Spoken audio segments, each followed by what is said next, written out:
We are now going to talk about a very, very important aspect of our work with computers, and it's a very important aspect of computer work in the 21st century, and this is working with data and various ways of interpreting data, processing data, and presenting data. There is so much data these days that we cannot just look at numbers. We need some visual representation of the data. So in this document we've got here various texts which you're required to read, and we're going to start working with that data.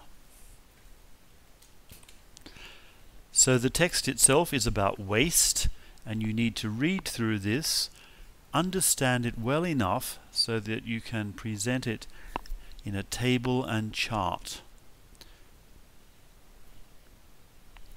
Then we will see that there are many different types here, and we move on now to create a poster, and this is a poster that will create interest for somebody who is going to have a look at your work.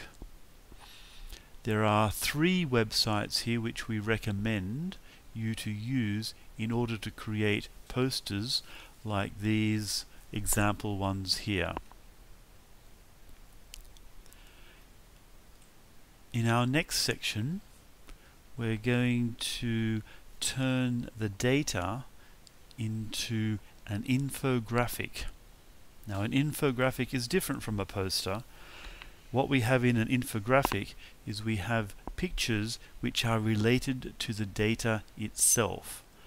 And we can see here that we've got 4 kilograms of metal, 307 kilos. We've got here paper, 14 kilograms, glass 11, and plastics 10.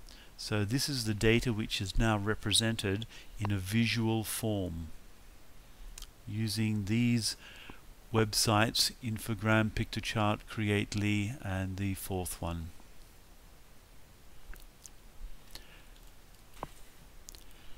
And now we're going to have a look at a large piece of data from the Czech Statistics Office.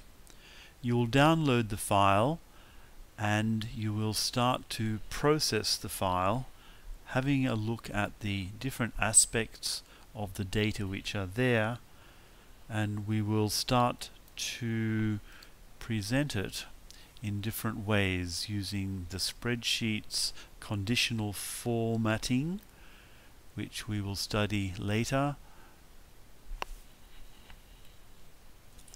So here we have a graph that comes from that spreadsheet, and I'm sure you agree that the visualized form of the data is much more meaningful, much clearer to understand the data than looking at pure simple numbers.